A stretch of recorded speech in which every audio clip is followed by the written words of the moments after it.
What if Ryan Reynolds' jealousy sparked a legal firestorm? What if secret search terms leaked texts?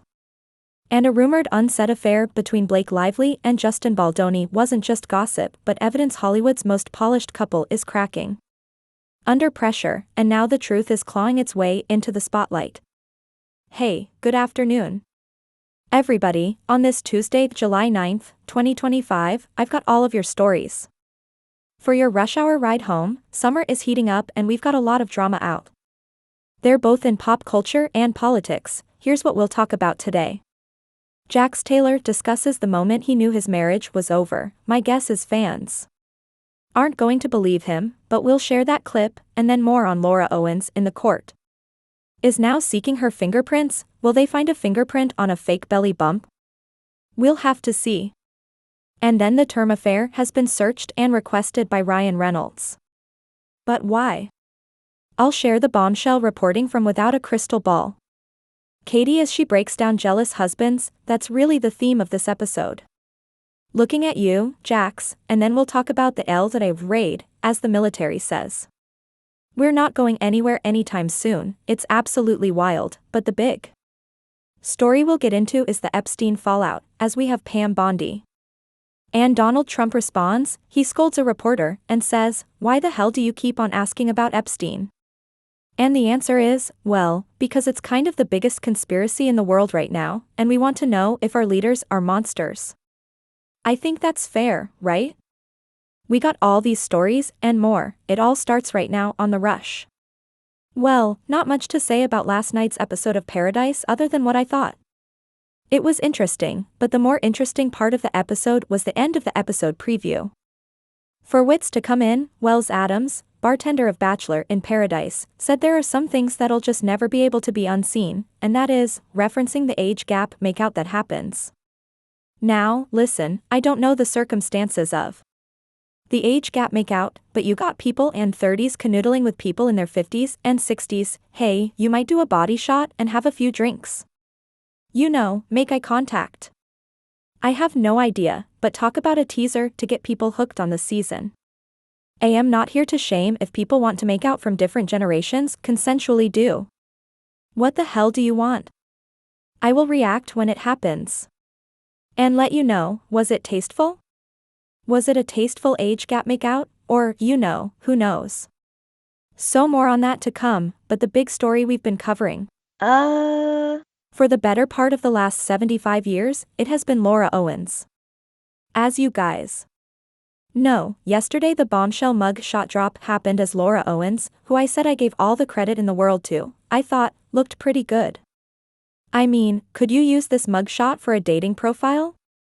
Let me just say this, men are a funny batch, and I'm telling you right now, if you have a mugshot profile photo, men will still swipe right on you. They'll be like, well, let's just see what this is all about. So you might have luck out there after all, Laura. Well, her for her former.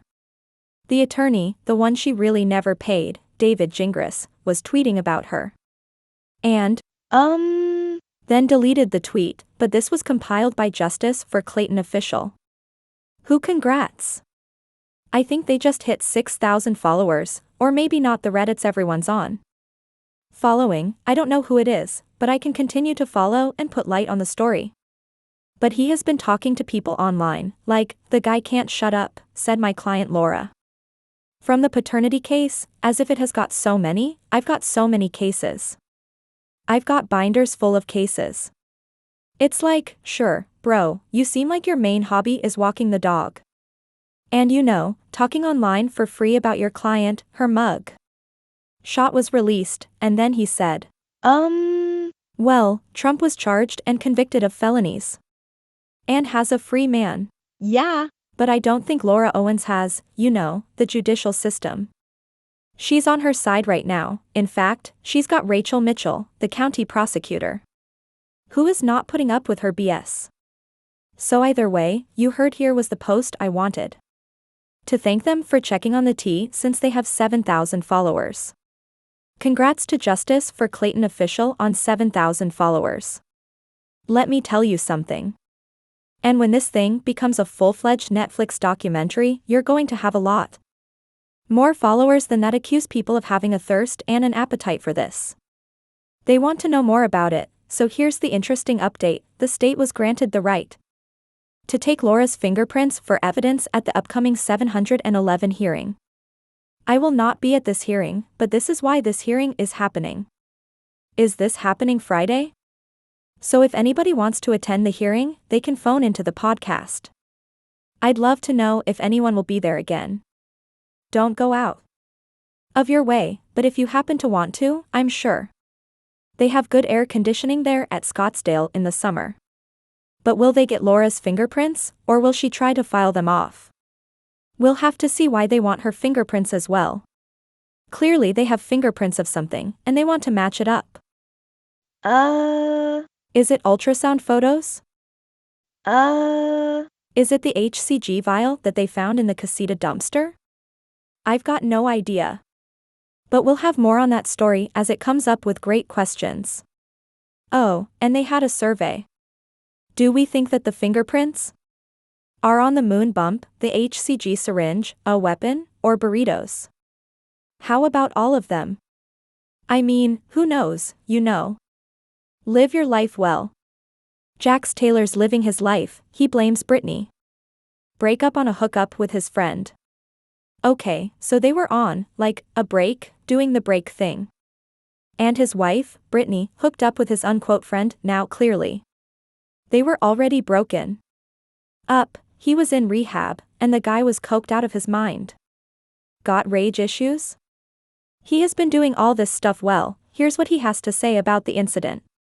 Where he threw, he threw a bar stool in front of his son. I mean, real horrible things you never want your baby to witness. I'm just so traumatized.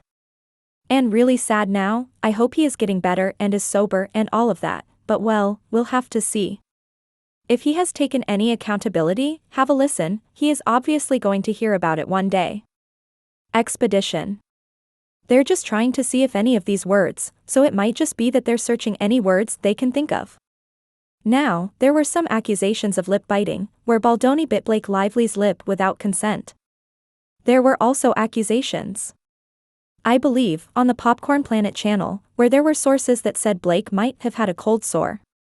Again, this is all alleged. I don't have any of this information, but there were sources on set, allegedly, that said that she was trying to hide that. And again, what does that have to do with this? Right, well, coming up next we've got some more on the Epstein files and all of the drama surrounding the hypocrisies going on in our administration as people want the truth, and I guess the government thinks they can't handle it. That next. If you enjoyed this video and want to see more content like this, make sure to like, subscribe and hit the bell so you never miss a trending update.